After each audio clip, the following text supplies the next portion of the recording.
use the word emergency for the first time in about... This is Jim, and, Receiving this message. We are Ken Jennings and John Roderick. We speak to you from our present, which we can only assume is your distant past, the turbulent time that was the early 21st century. Fearing the great cataclysm that will surely befall our civilization, we began this monumental reference of strange and obscure human knowledge. These recordings represent our attempt to compile and preserve wonders and esoterica that would otherwise be lost. So whether you're listening from an advanced civilization or have just reinvented the technology to decrypt our transmissions, this is our legacy to you. This is our time capsule. This is the Omnibus.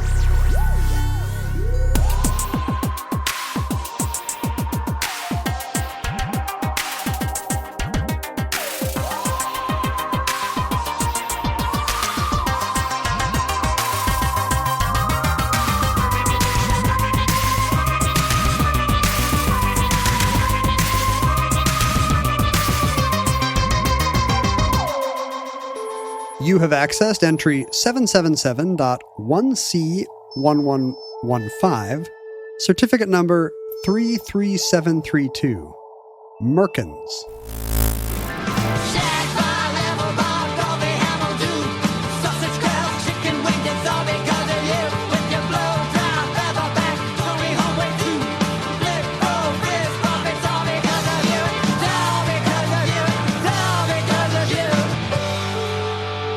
And it gives me no pleasure to say this. You don't like saying Merkin? Merkins. It's a great word. Merkins. It's the name of the president in Dr. Strangelove. Did you know that? Yeah, that's right. No, I did. I guess it's not that subtle. Merkin Muffley is not that subtle a joke, even in 1964 or whenever that came out. Yeah, it definitely feels like a Peter Sellers joke more than it feels like a Stanley Kubrick joke. Yeah. Right? Yeah, I think you're right.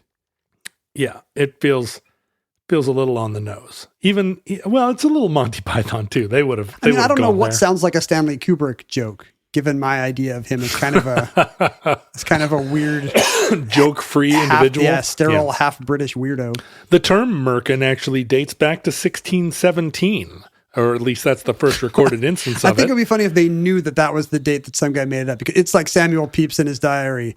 After visiting with friends at the coffee house, we came up with a delightful new word today.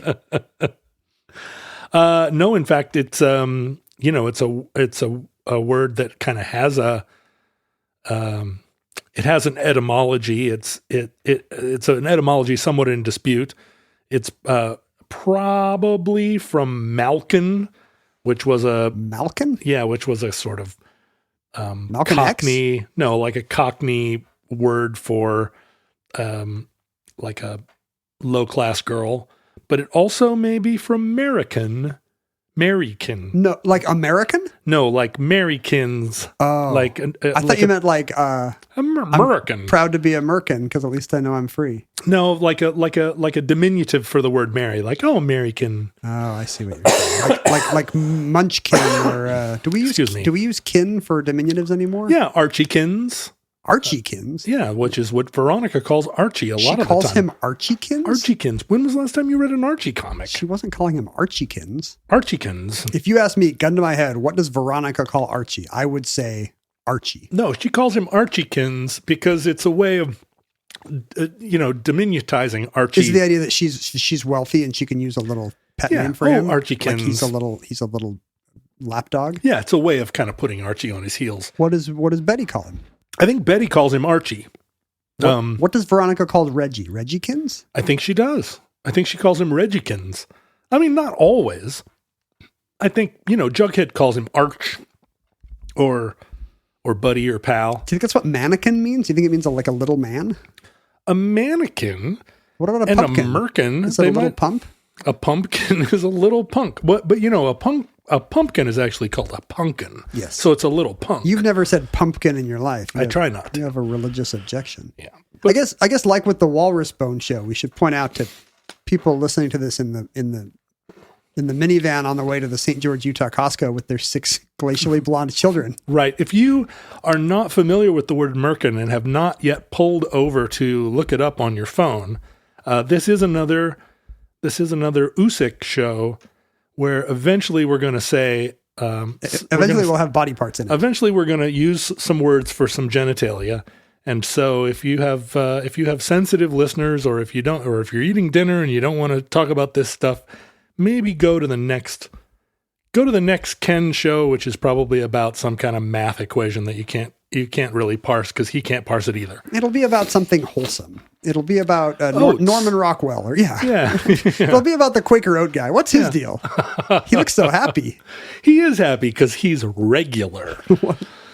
But this is a show. Yeah, this is a show about the culture of hair removal, specifically the culture of hair removal around the genital region. And what inspired you to bring Omnibus down into the mire of pubic hair? Well, I think it's because we have a tendency to think of trimming body hair as a very modern affectation, right? Yes. It seems a lot of the cultural commentary around it is based on an experience of removing body hair as a function of porn, or certainly no one was doing it in 1978. Well, in 1978 they weren't, and we'll cover that in a second. But and by cover that I mean literally cover it. I hope we do. But we cover it with with a Merkin. You didn't need a Merkin in 1978. No, America was pre-Merkin. And I should say right off the bat that a Merkin is a wig for the pubic area. And, it's a furry sort of undergarment or pasty that's used to either replace or supplement your normal hair, your normal pubic hair. And I'm not, I know nothing of Merkins beyond like what they are, but but is getting them to attach a problem? I mean, different kinds of hair pieces have different kinds of glues. But I don't know how much glue I'd want to wear down there. Yeah, applying a Merkin depends on how you're employing the Merkin. So take a drink every time John says Merkin. So right off the bat, the idea of depilating your nether regions, you're going to say it's not modern? Is not modern at all. It's actually it's age old. And what a weird thing. What a weird, painful thing to do if you didn't have to. Well, in fact, in ancient times, you did have to. By force of law. Yeah, in some cultures, it was mandated that people of the lower classes, in order to control lice... Oh, it's a hygiene thing. ...were required to shave their pubis. And people of both genders? Yeah. And for centuries upon centuries, it was a class distinction how long your pubic hair was. In fact, Cleopatra was famously, in her time, very prideful about her luxurious nether hair. It was a sign of stature because, she was not of the class that would have to worry about trimming it. Right. And she groomed it with olive oil and combed it out into a long beard. And because, she was that never happens when Cleopatra's in movies. No, it's not a thing that you saw see Elizabeth Taylor in the 60s. But it was a like a social sign of wealth and power. And so in Egypt during this era, it was very fashionable for people to a fashionable sign of wealth that you had luxuriant pubic hair. It's funny that appears to override what our aesthetic concerns would be. We might think that it would be what seems maybe base or animal-like. That's kind of the axis on which we consider hair growth. There's something brutish about a beard, for example, or armpit hair. It's funny to think of hygiene. This is for centuries, it was all about hygiene. And you can see why. That was life or death in a way that aesthetics were not. Yeah, and it's just interesting to see how, and we've talked about this before, like until very, very recently, to be chubby was a sign of health and hardiness, and to be cut and muscular and thin was something that only a working class person. For the same reason, like right. The Rubens-esque man or woman obviously has stature. Yeah, it has all the food they can eat, and it's rich food, and they don't, they're not out laboring in the sun. Same with suntans, right? Oh yeah, and isn't there one about isn't there some classical era one about genital size? Like Greek and Roman statuary, the men are not very well endowed because that shows that they live the well-ordered life of the mind, right? And are not concerned with the grosser animal doings of Pan or Priapus or these other mischievous gods. So a lot of our 20th century ideas about what hygiene looks like, about what physical fitness looks like, I mean, they're really all post-industrial revolution, and really like late 20th century ideas. Even in the 1940s, like a husky man. If you look at the advertisements for suits, they're often, the men are portrayed as kind of Campbell soup faced. Oh, like George Reeves in The Adventures of Superman. Yeah, this was the fittest man we could find, America. In the 50s, a lot of the pinup pictures of Rock Hudson or whatever. Yeah, they kind of have my build. And so the idea of a leading man being really muscular is, I mean, John Wayne had muscles, but he wasn't cut. He had a dad bod. So the same is true of the idea of, and over the course of centuries, right? It's another way for fashion to come in and out. But it's funny how it fools us. Not in and out in that sense. No. But you're right. Like, doesn't it feel so innate, these fashion and aesthetic like standards that we've inherited maybe only recently? Like, we're still so wedded to them, like suntans are healthy, or maybe right. For somebody a little younger, like suntans are very suspect, but it's already baked into you. It's why this is. It's why I felt that this was warranted as a omnibus, and in a larger sense, it's an example of this sort of recency bias that we apply really across the board to a lot of our contemporary values, and we often reflect back at people 50, 100 years ago and think of them as primitive, having primitive values, having unenlightened values. But of course, you go back 2,000 years and people are just as intelligent and just as vain and just as right. fashion consumed as we are today. So there's no reason to think that no one thought of pubic hair grooming until 1997. It's been a function of the social milieu throughout.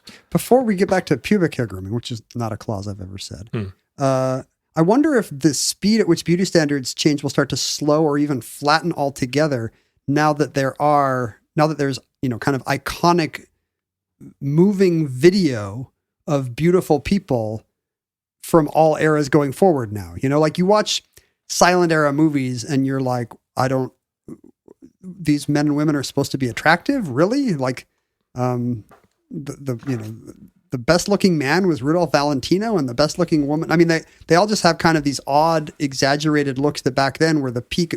These women with bulging eyes or whatever. Like that was the peak of beauty in 1928, and today you just don't see it. Whereas I wonder if now that now that we still know and kind of idolize the good-looking men and women of the 40s and 50s and 60s. Now that, if Marilyn Monroe or John Wayne or Audrey Hepburn are still iconic, James Dean, I wonder if that flattens out these changing beauty standards. And it won't be true that in 100 years people will look at our movies and think like, really? People thought Brad Pitt was hot? Weird. We certainly don't. we don't typically now shave our foreheads back to the middle of the crown like Queen Elizabeth did. Right. That's not like the style exactly, unless Tilda Swinton decides that that's her next look. But if you think about just the 20th century styles, I mean, there were, when flappers first arrived with short hair, it was an astonishing and risque development. But they weren't the first women to wear their hair short. It just was in contrast to the styles of 1890. The Gibson girl with her long tresses. Right. But also it won't be localized anymore, right? Like these, much like other American standards of fashion and design, these things are now spreading all over the world such that, we've contaminated other places with our idea of what good jeans look like or what a good butt looks like. Well, so to jump ahead, the current fashion, and by current I mean really late 20th century, early 21st century, for almost completely depilated bikini areas, the famous, and even for men, more manscaping, bikini waxing, and the Brazilian wax. Really, these things are incredibly recent, and they come from, they came first from overseas. The Brazilian wax was only introduced in 1990 at one salon in Manhattan. You mean introduced to the U.S.? Introduced to the world. Huh. There was a salon that was called the J Sisters Salon, that was started by, or that was kind of the landing pad, the ground zero, the ground zero of the bikini, or the Brazilian wax, which is a wax that almost completely deprives the body of hair, except maybe in with minor sculptural possibilities within a bikini wax. A woman by the name of Jania Padilla from Brazil, and her sisters, Judseia. Now I'm going to mispronounce these names because they're all Portuguese names. This is fun for Portuguese our names. Portuguese speaking listeners. Judseia, Jusara, Jurasi, Jocely, Joyce, and Jonice, or Jonas. So why is it called J Sisters? The J Sisters, who grew up in Brazil, and by their own retelling of the story, Brazil being a very warm climate, people are, the skimpy swimsuit culture of the Rio beaches. That's right. And a kind of, and an accompanying comfort with the body, right? If you're out in the sun, if you're in a kind of bathing context all the time, you learn, and also if you're growing up in a favela where there's not a ton of privacy,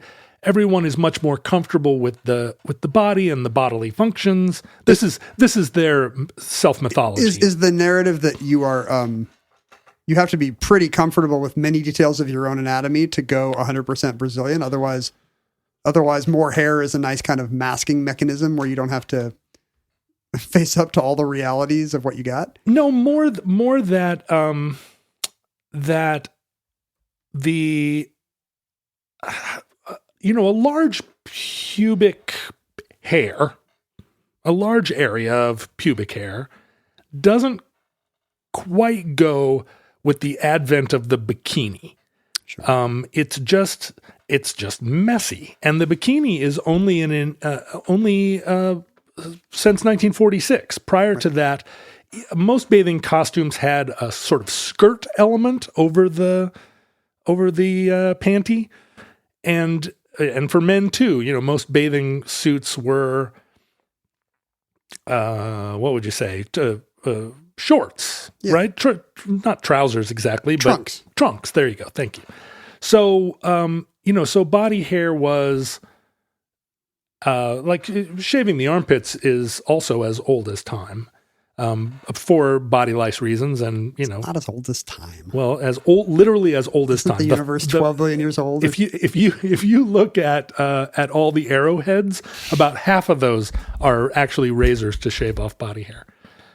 That was going to be my question. Like, to what degree is technology driving these changes? You know, did the J sisters have to come up with new methods to depilate a person? Boy, this is one of those words that I pronounce because I've read it. Is it? It's depilatory. Depilatory, but that would make the verb depilation. But that would make the verb depilate. Depilate. Is that what it is? It is. Depilate. And I said depilitate or something like Decapitate. that. Boy, that's just so typical of me. Defenestration. To depilate. The depilation of Prague. If you look at Greek and Roman statuary, I mean, almost all of the men are clean shaven. That's true. So, does that mean the men were? So did the men themselves actually have no hair, or has that I just assumed that had been like an idealized version of the form for art? You're saying that all of those statues were actually of bearded men, and they were just carved clean shaven because it's hard to carve a beard? Oh, you're talking about the face. I thought you were actually talking about the pubic hair on like Michelangelo's David. Oh no, I think that there are plenty of Greek statues of women where they have no pubic hair. That's true. And there are and the men have groomed pubic hair. Right. But is that do you think that's based on the actual customs of the people involved? Yeah, and I do. And not just this is how we like art to look? No, I think it's historically demonstrated. There are Greek vases and murals that actually show people shaving their bodies. Or buying Nair at the drugstore. Buying Nair, that's right. Or we wear short shorts if you dare wear short shorts. Nair wears short shorts. So, and later, and then now I'm casting back to historical times. I mean, the reason that the word merkin came into the parlance was that as syphilis ran through the nations of Europe, so the 18th, 19th century kind of a thing? And so prostitutes during this period were already shaving because of lice control. And then, syphilis, of course, produces visible sores. Oh, it's the idea that you can't hide a syphilitic body. Right.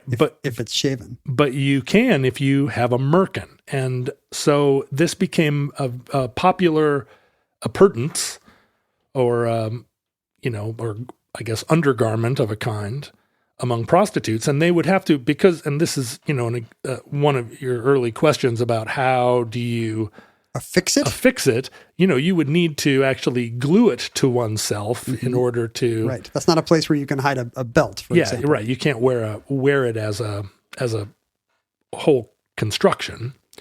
And so it became a kind of, again, a class distinction and a kind of, figure of fun, or it made it into the more ribald publications because.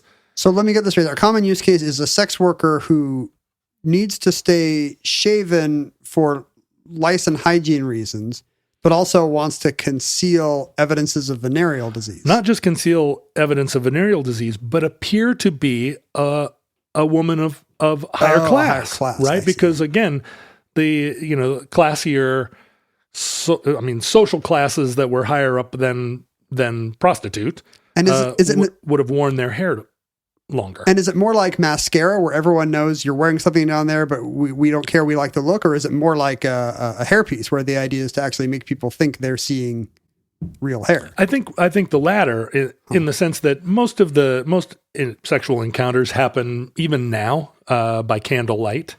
There's not a ton of even back then it would have been darker still. Probably. Yeah, back then, and I think it was maybe the advent of oral sex is also maybe less common at the time, and I think it was meant as a way of fooling.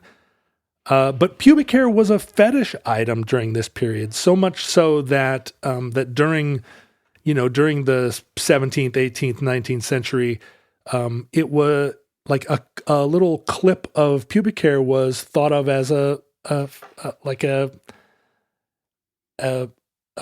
talisman or a memory, Souvenir? Souvenir. You would take or not just a souvenir, but like the way that Angelina Jolie used to wear a vial of like a love token. Like a love token, right? You would put it in a little locket. Would you give it to your beloved? Yeah. I assume in most cases it's women giving to men just because of the style at the time. Yeah, or I think men taking a little clipping like, my dear, may I take this little curl and carry it with me? This is a plot point in one of the Anthony Pohl Dance to the Music of Time books. I think in this case it's a early 20th century, maybe American, slightly depraved Hollywood type who has this scandalous collection of locks of hair from all the women he's romanced.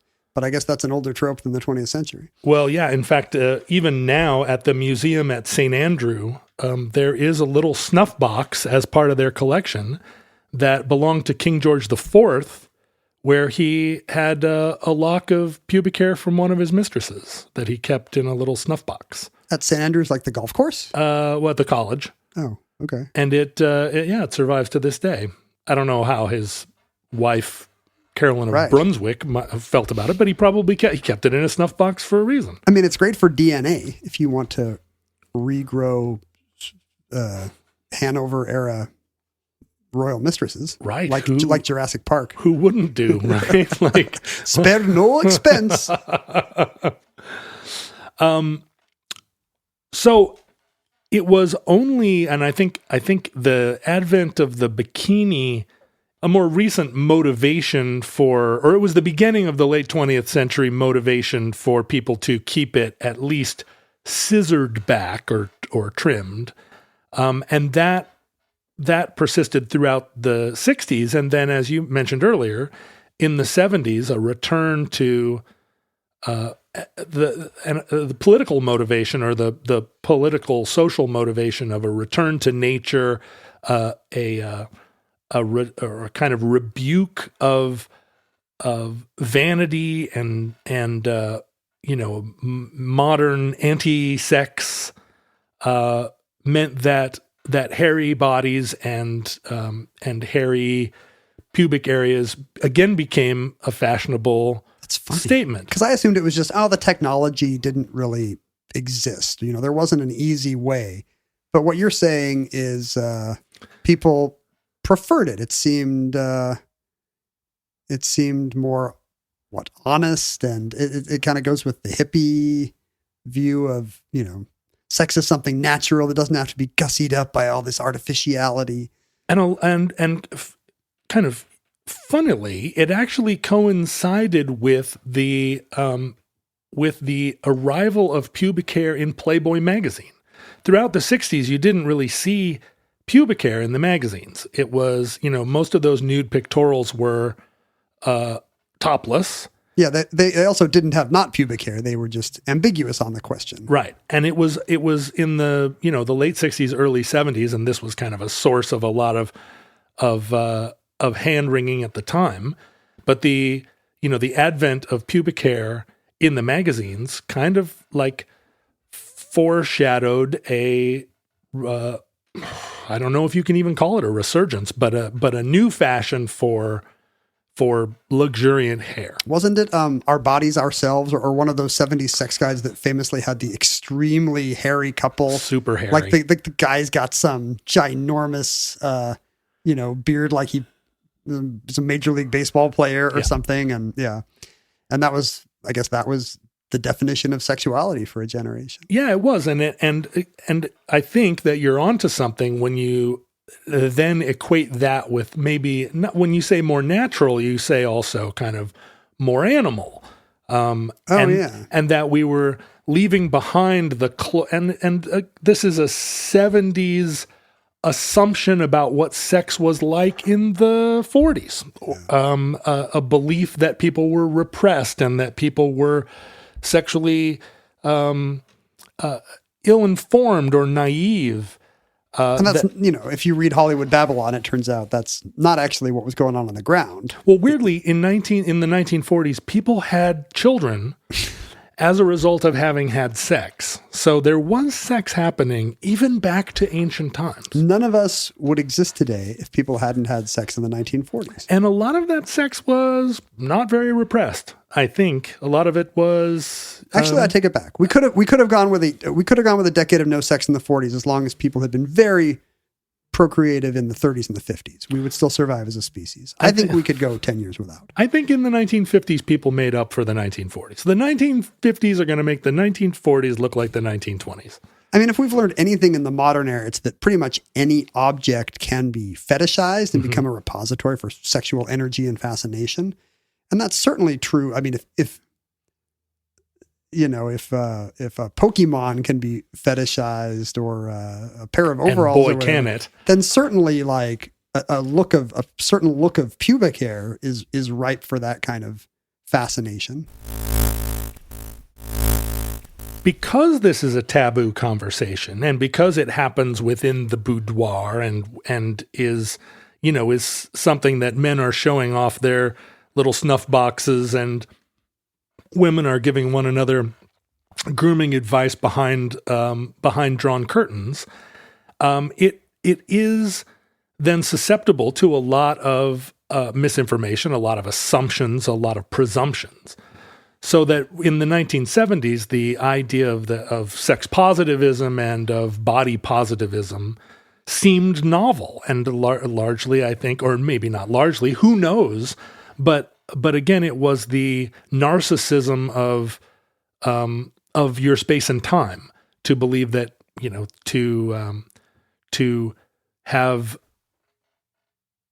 natural sex or to think of it as something natural and unaffected would have been, and we think of it looking back, again, because it's a taboo conversation, we think of this progression as having been a very modern one, and prior to this, it would have been, lost to an age when people in their naivete wouldn't have even considered. But it can't be that different, right? It's again. I mean, if it's a drive analogous to like eating, so the table manners can change, but the appetites are not going to be all that different, and the fashions will be cyclical more than evolutionary. There's right? only so much you can do with the body to adorn it. And once you've cycled through piercings of different kinds and tattoos, and I mean, piercings and tattoos are ancient as well. And shaving one's hair, as soon as you were able to do it, of course, you would begin to practice it wherever you have hair. And sometimes it's a sign of wealth and privilege to have it. And frankly, only recently was it a sign of wealth and privilege to not have it? Well, I mean, one troubling angle here that we haven't discussed, and maybe you're going to get to it, is the association of different body grooming choices with youth. And, I mean, that's possibly kind of a queasy angle to shaving and waxing culture. And it's a very modern academic critique of porn and the Brazilian wax. But don't you find it persuasive given male predilection for younger and younger partners in other areas? I think when you think of this as grooming that is indicative of wealth and status, it's at least as persuasive that in the past it wouldn't have been thought of as a sign of virginity so much as a sign of low class or lack of health. Right. And again, in the 1970s, I mean, I'm sure that there were plenty of teenagers that couldn't wait for their back hair to grow in order to. I think you're revealing a little too much about yourself, but I guess that's what podcasting is. Again, I'm very blonde and do not have a lot of this to it's true. Display. We have very little. Blonde people like you and I have fewer options, or at least less striking ones, when it comes to pretty much any body hair choice. But back to the J sisters, they arrived in New York and they had a little. Originally it was a spa salon where they were doing nails and pedicures and whatnot, and they were famous in their time for this kind of, again, what would be a probably ancient practice of giving advice to their clients, kind of whispered advice about how to appeal to their man. So I don't know if that's what I want to be happening on the waxing table. Whispered sex tips. Well, it was kind of pre-waxing. They were first kind of famous for having a sort of Brazilian, almost like Santeria take on how to seduce. So, they had all these kind of like whispered secrets, like if you tie a red ribbon around the corner of your panties, it will, inflame your lover, and a green ribbon will increase his likelihood that he'll shower you with gifts, this kind of. Okay. And so they became kind of not notorious, but like it was a secret insider. This was their first brush with fame. And it sure seems like it ties into kind of American stereotypes about the right, the sexy exotic 7 Brazilian sisters, Latin lovers. Yeah. Although it was kind of their innovation, and it only became fashionable among Manhattanites because, as you know, Manhattanites are always looking for some. If there's a place that'll charge $18 for a peanut butter sandwich, that's right. They will all go, looking to relieve their boredom somehow. But there was actually a patient zero, a young woman by the name of Sari Markovits, who already went, and she's in the historic record. How does she feel about being the heroine of this story? I'm not outing her. She's given interviews to the effect, but in the 1990s, she was already a client of the J Sisters, and during one of their sessions, Jania said, "Hey, I'd like to try this process I've been practicing on myself with." And she'd been practicing using hot wax, which, has long been... It's used for leg hair, right? Yeah, has long been used as a depilatory. That's right. But she had begun to use it sort of as an overall treatment of the entire region below the belly button. And she convinced Sari that this was like a thing she should try. And so they didn't have a place in the salon. There were no tables yet dedicated to it. And so she actually got up on the desk in the office, and this desk is now in the Smithsonian. That's right. And this experience transpired. And Sari was a kind of Sex and the City style young woman on the scene, and she went out to lunch with a group of friends within the week, and was extolling the virtues of this experience because, again, there's a hygiene element to it, but it's a modern twist on it. It's rather the opposite. Yeah. Rather than combating lice, it now seems like something that a wealthy and modern person would have the luxury to have this process and be clean. And I thought to myself, truly clean. If I could clean all the hair off my body, why couldn't I clean big out of my life? That's the Sex and the City ending. Right. Well, and Sex and the City, as you say, like plays a real role in this. The woman her friend, in her group of friends, one of them was a writer for Elle magazine. And the following week went in for the treatment and then wrote a piece in Elle. She did it just to get the treatment. She loved the experience, and and it's a very tactile experience. It's been reported that it's a very what is the word I'm looking for? It's a very erotic experience. It's affecting this region that's very sensitive and it feels like that's the take on her piece, that the process itself, the spa treatment itself is pleasurable. No, but that it is a part of a spa treatment that that on the whole is pleasurable because you're treating yourself to the luxury of it. And so the same way you would like a slice of cucumber on your eyes or something nice on your cuticles. Right, or a long massage. Yeah.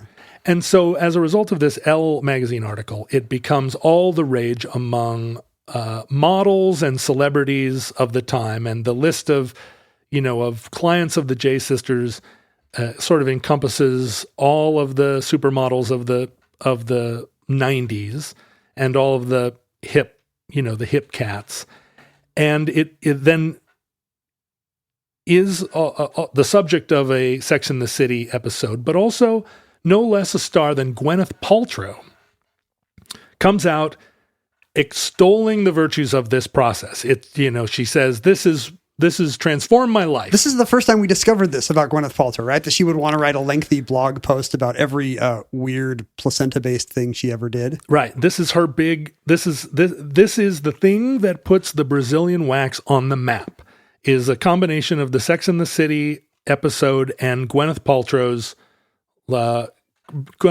famous quote that the Brazilian wax was life-changing, and all of a sudden it became de rigueur. So it's only 20 years old, really, that this cultural practice was widespread, verging on universal in Western culture, and it coincided with a lot of things that feed into the cultural criticism of it. Namely, this is also the dawn of a huge explosion in the availability of porn. And this was, the transition to more and more trimmed pubic hair was also happening throughout this era in porn. You heard. Supposedly. Supposedly. But it was also, it was happening in fashion. And, trimming body hair isn't just a Western habit. It's within Islam, it's considered a kind of clean of body hair it's called fitra. It's part of the Islamic doctrine of purity. It's present in Hindu culture. It's present in African culture. So it's not it's not an affectation just of wealthy British Manhattanites, or Manhattanites. Yeah. It has and again, as I say, it's a very natural thing to ebb and flow within the culture. And today with, for the first time, there are bathing costumes and other outfits that are actually skimpy enough where it has utilitarian value, the less you have, right, as opposed to the opposite, which would have been true in times when it was associated with good hygiene. Well, the era of the G-string, you saw a lot of thong underwear 10, 15 years ago. And, this all kind of... I did not. You did not, no. But you could... No, you would. Sometimes you'd go to Le Pichet and there'd be someone sitting on a bar stool and you're like, true. Oh my God, the underwear is just sticking out of the top of her... It's like 3 inches above the jeans. Little low-rise jeans. But now we're seeing the potential for a backlash. Even Gwyneth Paltrow has kind of recanted and has been making the rounds talking about how she's letting her, letting it grow, partly as an expression of like, I'm at an age where I can be lazy about this. I'm not, the paparazzi aren't going to follow me out on the beach anymore, and I'm just letting it all hang out. I mean, she's also selling candles that smell like her genitalia, though. Oh dear, I didn't know that. So I don't know if she's 100% a role model in this regard. But one of the technologies, or a couple of the technologies that have also kind of developed alongside this, are the depilatory technologies of laser hair removal and electrolysis, both different methods. What's electrolysis? It's what it sounds like. You zap the follicle. Yeah, you zap the follicle and disable it so it can't. It doesn't grow hair. And laser's the same thing, but with heat? Laser's the same thing, except with heat or, radiation. And of the two, actually, laser hair removal disables the follicle less effectively. Electrolysis is the more permanent method. But both, laser will, the hair will eventually regrow and it comes back, thinner and softer, small. I mean, it's a thing that we can rebuild him. Yeah, both thinner, softer. Both treatments require that you do multiple treatments, but these have been part of the spa-based grooming, sort of menu of options now for long enough that there's kind of a whole generation who have come up thinking that a lack of pubic hair in its entirety is not just stylish and hygienic, but kind of an eternal enough object. It's the default or objective. It's the default correct aesthetic of beauty, right? That you would undergo these treatments, which are more or less permanent removal of hair. And I'm sure cannot be comfortable anywhere on the body, much less there. Well, hilariously, or I mean, maybe it's not hilarious, but I was surprised to discover that those treatments really aren't very painful. And there's a little bit of redness, but you just look at your phone for an hour and it's not bad. Yeah, and then by the next day you're sort of it's probably less painful than waxing. Huh. But what it is especially after you undergo, the multiple treatments, it is permanent. And so if you, as a 24-year-old, completely took the body hair away, and I should say these treatments, men use them too, as you said. There's a lot more manscaping options. That's right, a real movement toward eliminating body hair across your whole body, and these would be expensive treatments if you were starting it from your neck down and going to your ankles. It just shows what a dumb construct is, because, we don't think of hair as undesirable in other circumstances on a man. You certainly want it on top of your head. You would want a thick head of hair. We assume a thick beard is admired, but we think there's, something icky about it in other places. Well, and it's the same hair. I think the experience of people that have had the work done is that, your skin is it's a sensitive organ, and the kind of cleanness of it, it makes the experience of touching more sensual. There's less friction, or maybe more friction. There's less hair in the way. There's less, I don't know. There's less rug burn. There's less rug burn. But what we're seeing now is potentially the return of the Merkin. The returkin. Not because you're trying to hide your syphilis sores, but because the fashion seems to be changing, and more celebrities are letting their hair grow. The ones that didn't letting your hair down, get it all lasered away, and the ones who did, now their only option is artificial hair. Is that what you're saying? So you're seeing it in fashion. Merkins are being used. So Merkins are, I should say, very, very popular in Hollywood, because almost every actor who is required by the scene, or at least impelled by the director, it was really important to the character, that appears nude in a way that their pubis is visible. They've been wearing. I never wanted to hear the word pubis so much. They've been wearing Merkins for years. I see. And, if you think about Basic Instinct, or a lot of shows where you see... I don't. You do. You think about Basic Instinct. I don't think of any of those 90s erotic thrillers. I don't think about Body of Evidence starring Willem Dafoe and Madonna. Of course you don't. I don't think about Sliver with Sharon Stone. I would never think about any of these movies. A lot of those Merkins are constructed out of lace and worn as a part of a panty, an invisible kind of garment that allow the actresses to appear naked, but while maintaining, not actually be naked. Yeah, and in particular movies that are period pieces where you would, you're. I haven't said the word bush yet. I should do it now. We've talked about Bush before on the show, but usually it's about Iraq and Afghanistan. Right. The bush in this case being your verdant glade.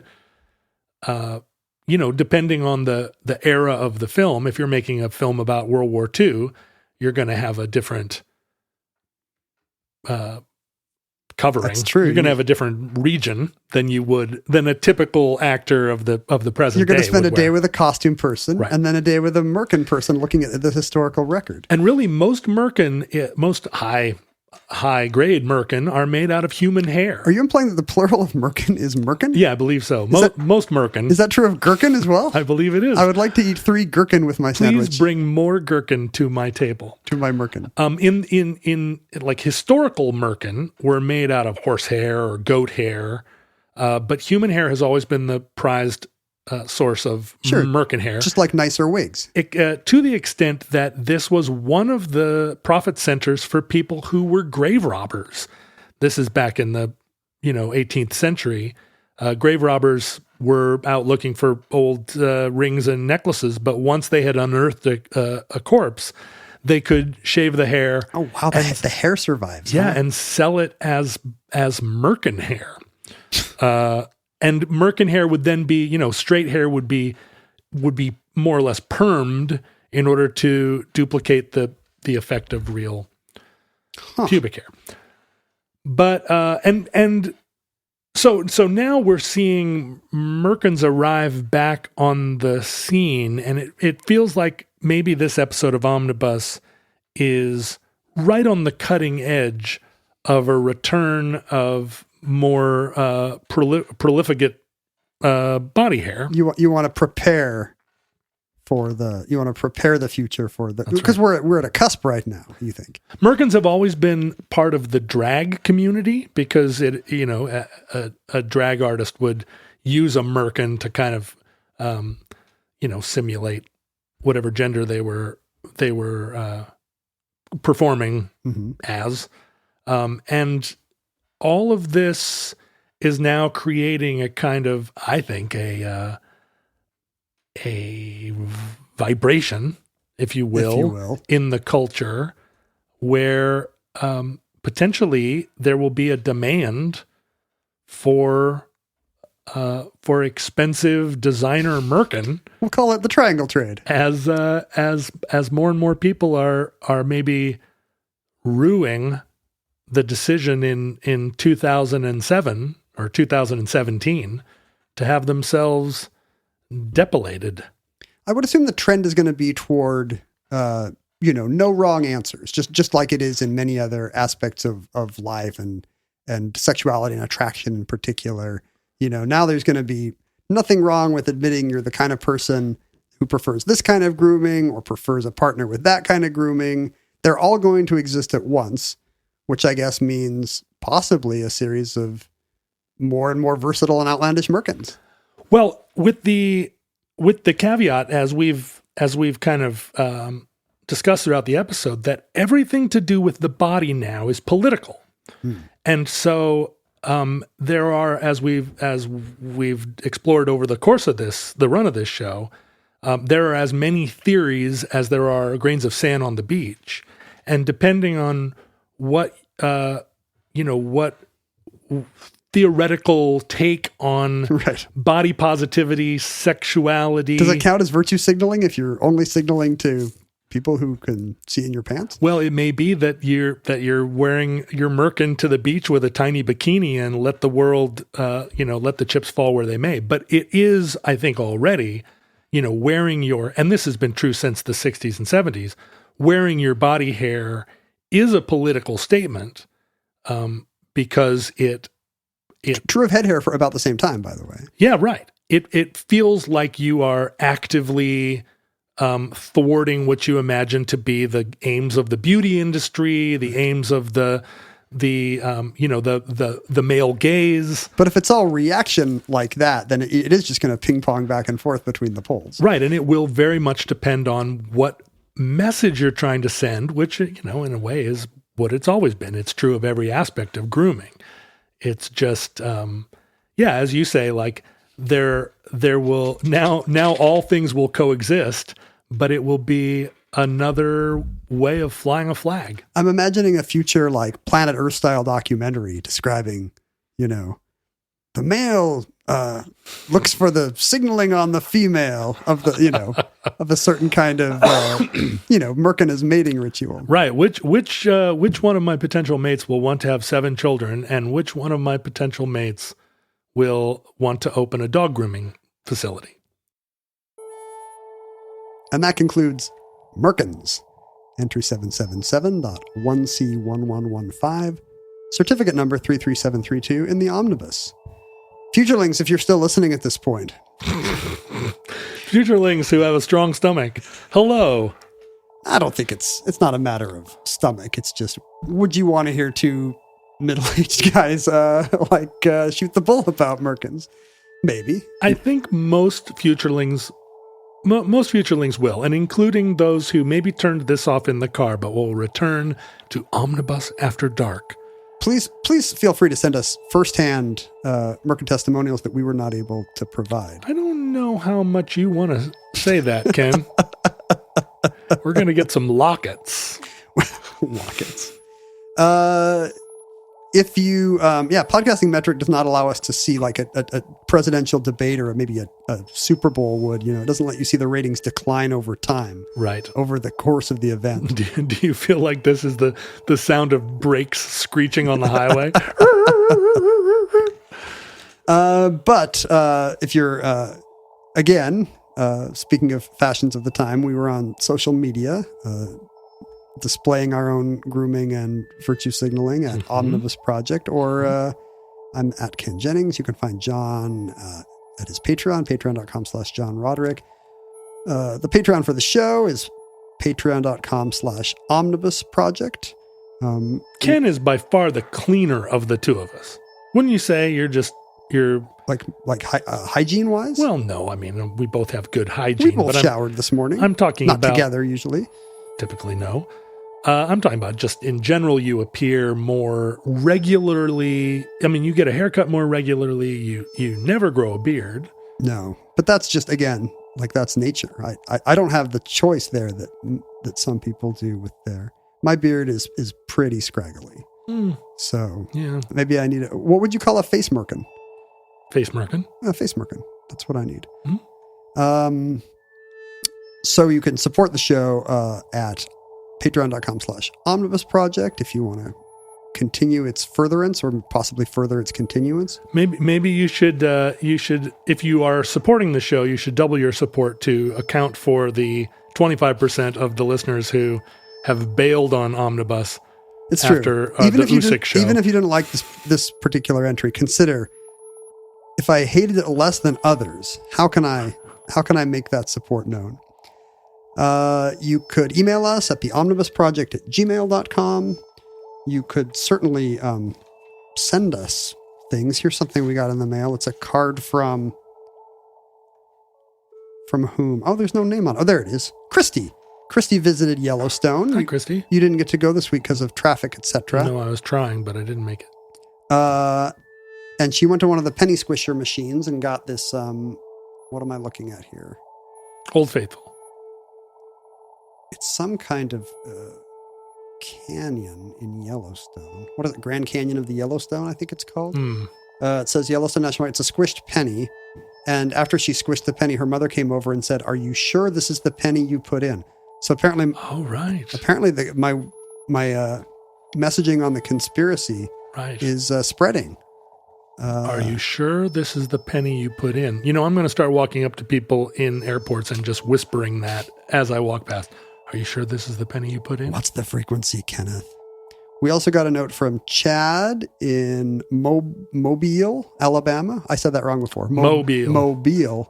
Moving from Portland to the Midwest and sent us, has been listening to Omnibus a lot on the trip and wanted to send us a Mobile, Alabama postcard with pelicans on it. Oh, there it is. Look at those pelicans. Thank you so much, Chad with 2 Ds. The famous Alabama pelicans. We are now breeding Chads with 2 Ds? I didn't even know science had advanced. Where are the 2 Ds? Is one of them in front of the C? Yes, there's a silent D Chad. in front of the G. The Chad. D apostrophe Chad. The Virgin and the Chad. You could also find your... if you would like to send us similar items, that's P.O. Box 55744, Shoreline, Washington, 98155. Did I say that already? You said it earlier in the episode when you when you said send us all your pubes in an envelope. Did I say that? That No, doesn't you didn't. sound like me. No, that wasn't either of us. And if you remember it that way, it didn't happen. You can find other like-minded futurelings to complain about this show or others at futurelings.com/omnibus project. This was our 400th episode. Did I mention that earlier in the show? 400 episodes, and we land on Merkins. What if this is the final show? Oh, I think I just said the URL wrong. No, it's just Futurelings on Facebook. Yeah. Which of the first 400 shows were your favorite? Probably this one. Mm-hmm. On the site right now, people are annoyed at the way we said Cuyahoga, which was wrong, and annoyed at how we made jokes about the Boy Scouts because... Well, we said Cuyahoga, and it's Cuyahoga? Cuyahoga? Well, I'm just going off of what REM said. That's what I said. Yeah. This is a Michael Stipe issue. You do not have a problem with us. Yeah. We're from the far west. We don't know all your burning rivers. Yeah, we have our own Native American names out here that we butcher. How can we possibly be expected to remember all your ecological disasters? And I think that's it. Did I do all the things? You did. All right. Futurelings, from our vantage point in your distant past, when we were all still shaving ourselves and didn't realize that really the fashion is to grow hair up to your eyelids, we had no idea how long our civilization survived in this current form. We hope and pray that the catastrophe we fear may never come, but if the worst comes soon, this recording, like all our recordings, may have been our final word. But if Providence allows, we hope to be back with you soon for another entry in the Omnibus.